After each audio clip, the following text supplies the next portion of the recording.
sekarang nih saya diuji lagi sama Allah, ya kan, dengan kemarin kepulangan saya dari kebebasan saya dari lembaga permasyarakatan gitu. Jadi makanya saya pada waktu itu saya sedih. Saya tidak mendapatkan backup-an dari lembaga permasyarakatan gitu. Harusnya pada waktu itu lembaga permasyarakatan itu membackup, memberikan informasi kepada orang-orang awam. Sebenarnya tuh orang-orang yang di penjara tuh ngapain aja sih?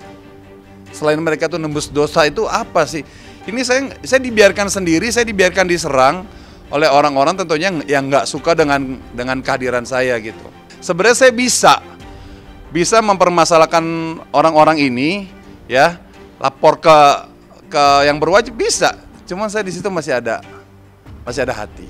Ini udah tahun kedua saya mendapatkan efek dari perbuatan mereka itu gitu loh. Ya kan? Sekarang orang saya juga udah nebus dosa saya kok. Mau berapa lama sih gitu orang ngebenci terus? Ya kan udah selesai, kok masih dibenci terus, apa sih salah gue gitu, ya kan? Mending kalau seandainya lu merasa lu ada masalah sama gue, datengin rumah gue. Jangan ngajak-ngajakin orang yang nggak bersalah untuk ikut benci sama gue gitu. Apalagi mau dibenci, udah nggak ada kasus apa-apa. Dan saya rasa yang di penjara bukan Bang Ipul doang, banyak jutaan manusia yang di penjara dan udah selesai. Dan di penjara itu juga mereka tuh benar-benar mendapatkan pendidikan. Ya kan, pendidikan psikologi dapat, pendidikan rohani dapat, udah benar-benar dibina. Makanya nih, bolehlah kali-kali nanti kita akan kunjungan ke seluruh penjara, bahwa penjara itu ada pembinaan. Gitu. Jangan orang udah selesai masalahnya, mereka mengatasnamakan korban. Lah korbannya sendiri juga udah nggak ada masalah apa-apa, mas saya ini korban yang mana? Saya bingung kadang-kadang suka seperti itu. Nah, harusnya nih saya ini bisa dijadikan semacam apa ya, iya nggak studi kasus, menjadikan ibaratnya gini loh, menjadikan apa namanya ya, contoh, ya kan, contoh. Jadi biar orang-orang kagak melakukan kejahatan apapun.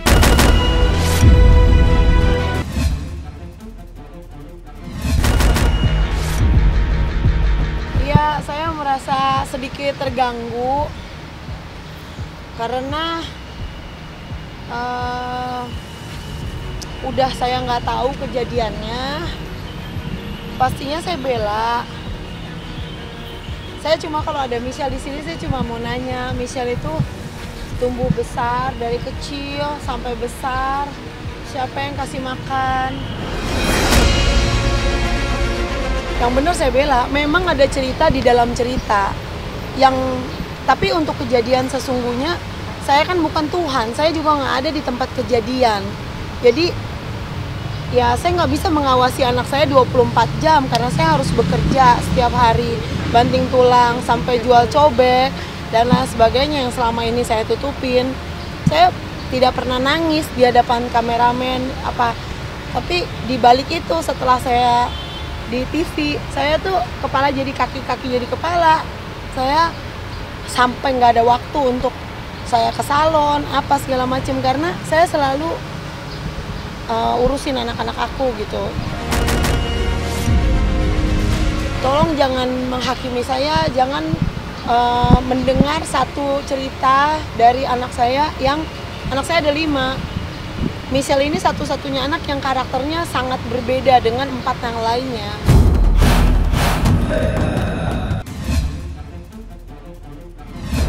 Betul, hari ini mulai pagi saya dampingin Iklim Hakim ya, dalam rangka untuk BAP sebagai tersangka terkait dengan laporan Bang Hotman Paris ya.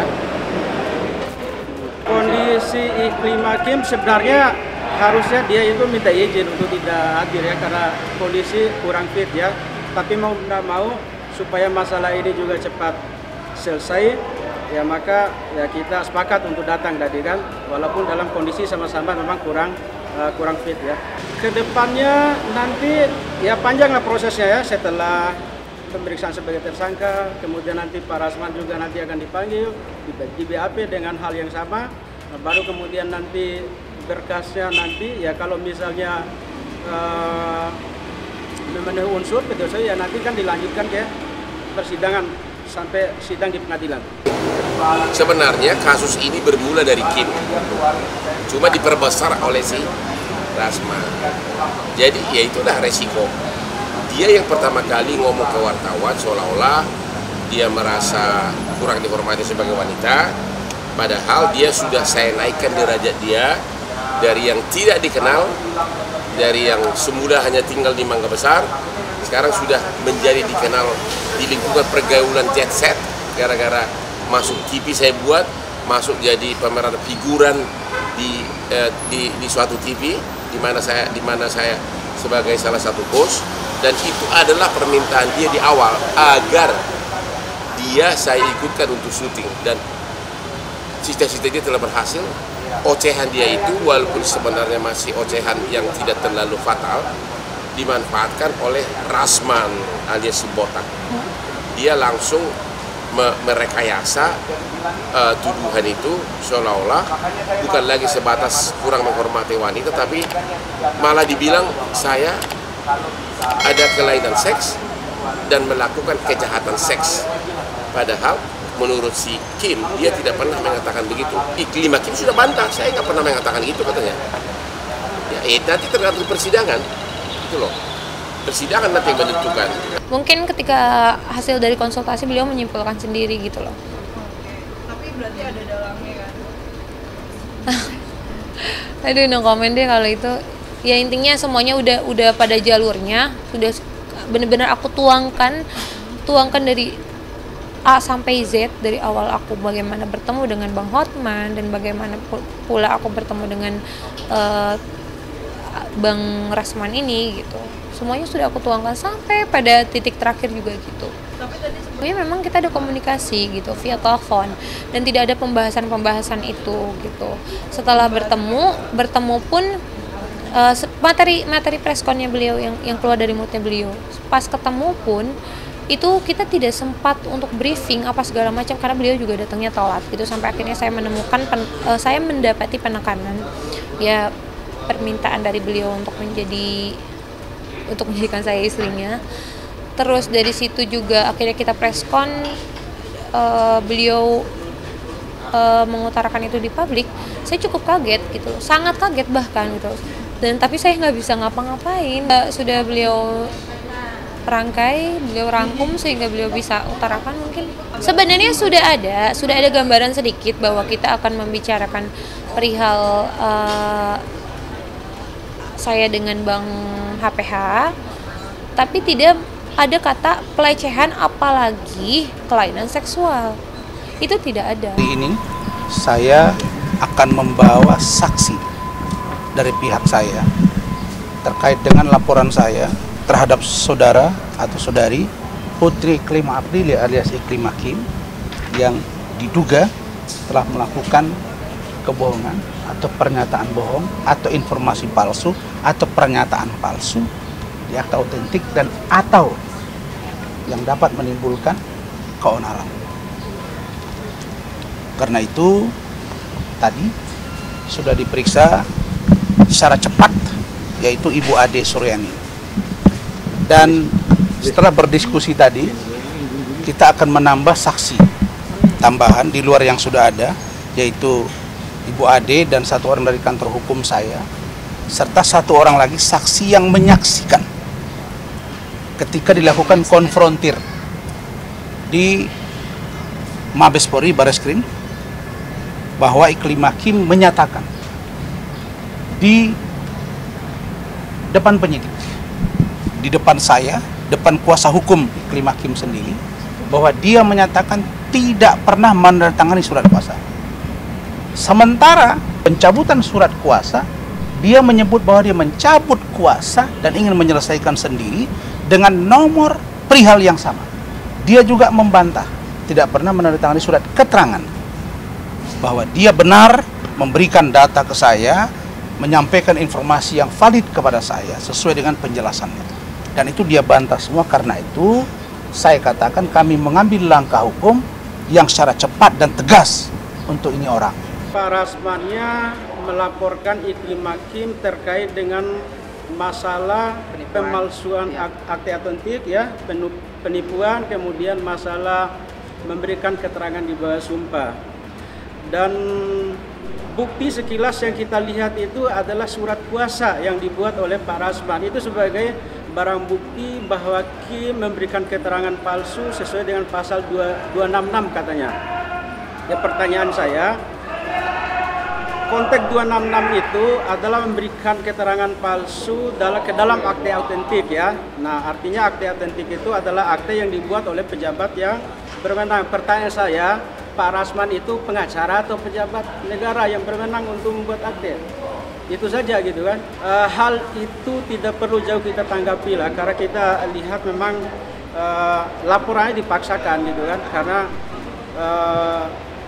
antara yang dilaporkan pasalnya dengan barang bukti yang diajukan yang tidak sinkron. Itu yang kita lihat ya, makanya kita tidak perlu tanggapi terlalu jauh masalah yang di Polda. Kalian coba cermati ya, di awal dia datang ke saya, Ikrimah Kim, menjelaskan bahwa dia diduga dilecehkan hormat. Buatlah surat kuasa. Kemudian dia minta juga dibawa ke lembaga terkait, sehingga kita direspon oleh Kementerian Pemberdayaan Perempuan dan Perlindungan Anak, diterima oleh Ibu Ice, dan itu mewakili Ibu Menteri. Dan dia bicara ke media, dan dia bicara di situ kepada Ibu Ice dan tim dia. Dan itu bicara di dalam ruangan juga yang di situ, ya yang saya katakan private, dan buktinya ada semua. Saya merasa dijebak. Indikasi dari abang itu apa? Merasa dijebak? Iya, di awal dia berkomunikasi, nangis, memberikan data-data semua, kemudian dia dengan seenak perutnya mengatakan bahwa tidak ada tanda tangan kuasa, tidak pernah menceritakan bahwa ada pelecehan. Terus apa itu yang dia tanda tangani itu? Saya sudah minta cek lab, cek laboratorium kriminal Mabes Polri. Itu akan terbukti benar atau tidak tanda tangan, dan semua datanya ada di saya. Oke. Terus kemudian katanya ada masalah apa? Keterangan palsu di bawah sumpah. Ya, sumpahnya itu sama siapa kan gitu. Konteks masalah sumpah itu sumpah di bawah sumpah yang dilakukan oleh pejabat yang berwenang, misalnya sumpah di pengadilan ya. Orang memberikan keterangan palsu di bawah sumpah di pengadilan itu kan bisa diproses. Nah, pertanyaannya itu Kim itu sumpah di mana gitu kan? Sehingga Pak Rasmannya itu keberatan terhadap keterangan yang disampaikan oleh Kim ya. Masalah keterangan Kim terkait dengan laporan Pak Hotman Paris berbeda dengan keterangannya dia, itu kan sah-sah saja karena posisi Kim itu sebagai terlapor sama dengan dia. Menurut Kim itu kan ada banyak surat kuasa itu yang seperti yang di Polda berbeda dengan yang dia tanda tangani. Kemudian yang di sini ada perbedaan juga, maka yang seperti yang dia sampaikan itu maka menjadi tanda tanya bagi Kim terkait dengan surat kuasa yang dijadikan sebagai barang bukti itu sendiri. Si Kim menyuruh si Rasman memposting di Instagram bahwa saya penjahat atau melakukan kejahatan. Itu satu, apakah benar dia menyuruh? Tapi kalau sekiranya pun benar menyuruh, sekiranya pun benar Kim menyuruh Rasman, apakah Rasman boleh segitu gegabah memposting di Instagram bahwa saya penjahat seks atau kejahatan seks tanpa ada putusan pengadilan, tanpa laporan polisi, tanpa somasi, tanpa peringatan, tanpa inisial? Jadi dia akan kena, mundur ke kiri ke kanan kena. Kalau benar Kim menyuruh, boleh nggak pengacara tiba-tiba menuduh orang sebagai pelaku kejahatan seks tanpa ada bukti? Ya, memang dia kan nggak pernah meriksa saya secara medis bahwa saya itu supernatural normal gitu loh. Iya, langsung saya utarakan, abang salah gitu. Dari sejak awal abang tuh salah, karena tidak ada kita pembahasan itu gitu. Tapi kenapa itu keluar? Saya bilang saya takut itu menjadi masalah baru dan bahkan mungkin bisa menjadi lebih besar. Tapi beliau menenangkan saya dengan kata-katanya, dengan ibarat kata meyakinkan saya supaya saya tetap tenang, tetap karena beliau ada gitu loh. Beliau akan membackup semua ini sampai akhirnya ya aku juga sedikit tenang, tapi tetap aja gitu ternyata malah memblunder kan pada kenyataannya.